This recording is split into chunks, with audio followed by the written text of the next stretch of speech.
All right, let's just jump right in. You know that feeling, right?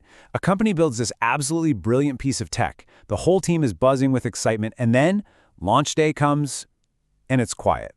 Like, too quiet.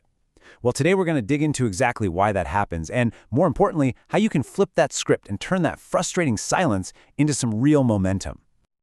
And you know, it almost always starts with this one question, and man, it stings. A potential customer looks at you and asks this. That's the moment. That's when you realize there's this huge gap between the amazing thing you built and what the market actually values. This isn't just feedback, folks. This is a massive warning sign. Okay, Section 1, the scale-up trap, why brilliant tech fails to land. Now, I know what you're probably thinking. Oh, that's a startup problem. But it's really not. This is what we call the scale-up trap. It's what happens when a company that's already growing, maybe even one that's really successful, starts to lose touch with its customers. They start building based on their own assumptions, not what the market is actually screaming for. And here's the thing you have to understand, that this is so crucial. The core issue usually isn't what you built. In fact, most of the time, the technology is solid. The engineering is fantastic. The failure isn't in the code, it's in the communication. You're not building the wrong thing, you're just telling the wrong story about it. This slide just nails the diagnosis. Think of it like this. On one side, you've got capability. This is all the cool stuff your tech can do, all the features, all the specs. And the company we're talking about, they were totally obsessed with this side. But the real problem, the misalignment, was over here on the other side. Context. This is the actual, boots-on-the-ground problem the customer is desperate to solve. They were speaking capability, but the customer needed to hear context. All right, let's get into the turning point. We're going to look at the case of the predictive maintenance module. So to make this really concrete, let's look at their story. This company had built this super advanced predictive maintenance module for their industrial clients. I mean, technically, it was a masterpiece. But in the real world, adoption was just painfully slow. And the sales team, they had no idea how to even talk about it, let alone sell it. This was the moment they knew something had to change. So they did the smart thing. They hit pause and they actually investigated. And here's what they uncovered. First, their ideal customer profile, their ICP, it had totally shifted since they first launched. Second, yeah, they were solving real pain points, but they weren't the ones that buyers were actually prioritizing. You know, the ones that kept them up at night. And this last one is a biggie.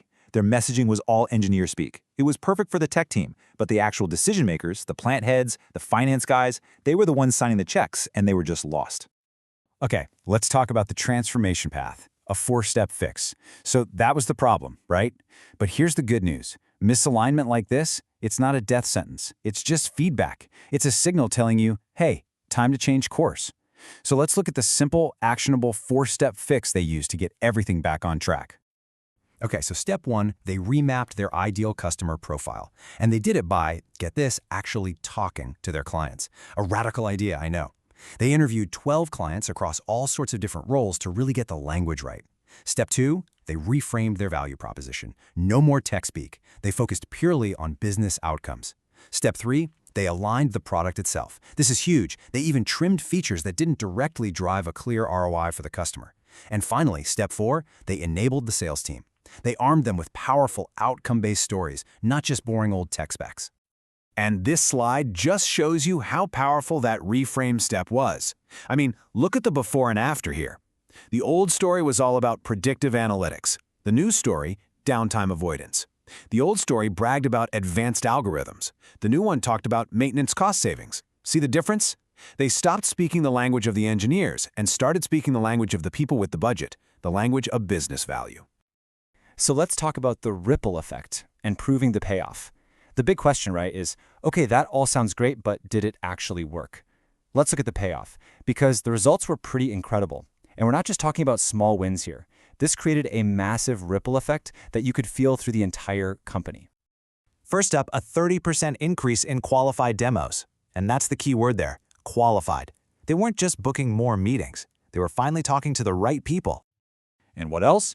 Their deal cycles got 20% faster. I mean, it makes sense, right? When the message is crystal clear, there's way less hesitation, which means a much faster path to getting that contract signed. But honestly, beyond just the hard numbers, there was this other, maybe even more important payoff. Something they called the return on trust, or ROT. Just think about it for a second. The engineers? They finally felt heard. They saw their amazing work actually making an impact. The The sales team, they felt confident, they felt empowered. Customers, they got the value right away and onboarded faster. And leadership, they saw real, tangible traction, not just a bunch of activity. This whole process rebuilt trust across the entire organization. Okay, let's wrap this up with a final thought on the real meaning of product-market fit. So, what's the big lesson here? What's the takeaway? The story of this turnaround is about more than just a simple four-step plan. It really makes you step back and rethink what product-market fit even means in the first place. Here's the new definition we should all be using. Product market fit is not a milestone you achieve once. It's not some finish line you cross and then celebrate and you're done. It's a mindset. It's about continuously listening, constantly aligning. It's a dynamic process, a loop that never really ends. It's about staying humble and being ready to change your story or even your product based on what the market is telling you. And that really brings us to this final, powerful idea. If you're building something and the market just feels quiet, your first instinct is probably to push harder, right? To shout louder, to spend more on marketing. But what this story teaches us is that the real answer is to do the opposite. Pause, listen, think. Don't push harder, pause smarter. That silence isn't failure, it's a signal. It's your cue to find the misalignment, retell your story, and get ready for your next big move.